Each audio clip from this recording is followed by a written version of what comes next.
Бүгүн караколдуктар асманда белгисиз көрүнүшкө күбө болду. Караколдо шаар тургундары асманда калкып турган белгисиз көрүнүшкө күбө болду. Аны бүгүн 10 октябрда Жусуп Абдрахманов көчөсүнөн өтүп бара жаткандар видеого тартып алган. Тургундардын айтымында ал бир аз убакыт туруп, андан соң учуп кеткен. Шаар тургундары бул көрүнүшкө таң калып жатышат.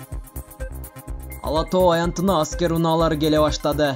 Бишкектин чок ортосуна күч түзүмдөрү инструктаж өткөрүү үчүн чогулуп жатышат. Аскерлер коомдук коопсуздукту камсыз кылууга даярдыгын көрсөтөт. Борбор калаадагы Ала Тоо аянтына аскер техникалары келе баштады. Бул тууралуу Спутник Кыргызстан маалымат агенттигинин кабарчысы билдирди. Күч түзүмдөрү инструктаж өткөрүү үчүн чогулуп жатышат. Саптык тескеме күч түзүм бөлүктөрүнөн Бишкектеги коомдук коопсуздукту жана жарандардын коопсуздугун камсыз кылууга даярдыгын, деги эле алардын кызмат өтөөгө камын текшерүү үчүн уюштурулуп жатканы айтылган. Инструктаждын башында Ички иштер министринин орун басары жана Бишкек шаарынын коменданты Алмазбек Оразалиев болмокчу.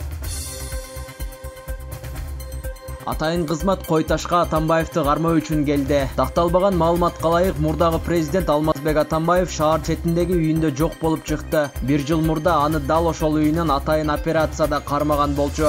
УКМКнын атайын даярдыктагы аскерлери мурдагы президент Алмазбек Атамбаевди кармоо үчүн Койташтагы үйүнө барды. Бул тууралуу анын тарапташтары социалдык тармактарда жазышууда. Интернетте Атамбаевдин үйүнүн жанында аскер кызматкерлеринин жүргөн видеосу чыкты. Алдын ала маалыматка ылайык, Атамбаев ал жакта жок экени айтылган. Бир нече сааттан соң Спутник басылмасы кайрадан экс-президент Алмазбек Атамбаев кармалганын жазып чыкты. Бул боюнча УКМКдан маалымат алууга мүмкүн болгон жок.